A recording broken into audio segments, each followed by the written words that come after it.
কোরআনুল হাকিমের মধ্যে এমন একটি সূরা রয়েছে যে সূরার মধ্যে 30টি আয়াত রয়েছে।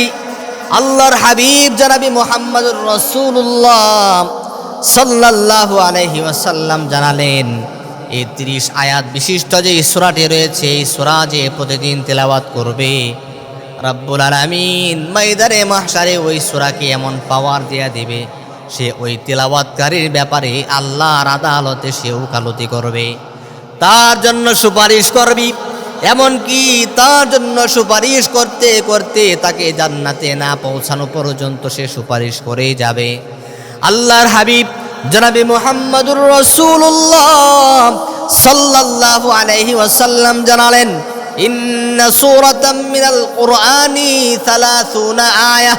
নবীজি সাল্লাল্লাহু আলাইহি ওয়াসাল্লাম জানালেন, কোরআনুল হাকিমের মধ্যে এমন একটি সূরা রয়েছে যেই সূরার মধ্যে 30টি আয়াত রয়েছে।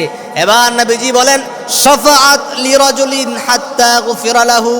ওই সূরাটা তার পাঠকারীর ব্যাপারে, তার তেলাওয়াতকারীর ব্যাপারে আল্লাহ তাআলার কাছে সুপারিশ করতেই থাকবে, শাফাআত করতেই থাকবে, যতক্ষণ না পর্যন্ত সে মাফ না পাবে, জান্নাতি না হবে।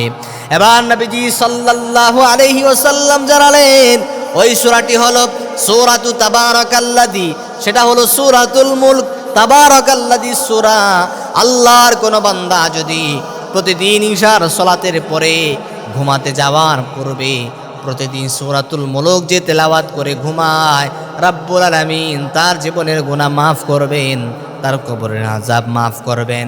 এমনকি সূরাতুল মুলক তার পাঠকারীকে আল্লাহর আদালতে সুপারিশ করে করে তার জন্য জান্নাতের ফয়সালা করে দেবে। এই জন্য প্রিয় ভাইয়ারা আমার, আমরা যারা কোরআন তেলাওয়াত করতে জানি, প্রতিদিন ইশার সালাতের পরই ঘুমাতে যাওয়ার পূর্বে সূরাতুল মুলক তেলাওয়াত করব। আর যারা সূরাতুল মুলক তেলাওয়াত করতে পারি না, কোরআন তেলাওয়াত জানি না, সবার হাতে হাতে এবং মোবাইল, সবার হাতে হাতে এখন মোবাইল রয়েছে, মোবাইলের মধ্যে ঘুমাতে যাওয়ার পূর্বে সূরাতুল মুলকের তেলাওয়াত আমরা ছেড়ে দিব। সূরাতুল মুলকের তেলাওয়াত শুনে শুনে আমরা ঘুমাতে যাব। কারণ কোরআন হলো এমন একটি গ্রন্থ, এমন একটি কিতাব যেটা তেলাওয়াত করলে সওয়াব হয়, যেটা তেলাওয়াত শুনলে সওয়াব হয়, যেটাকে ধরলে সওয়াব হয়, যেটাকে মুহাব্বত করলে সওয়াব হয়।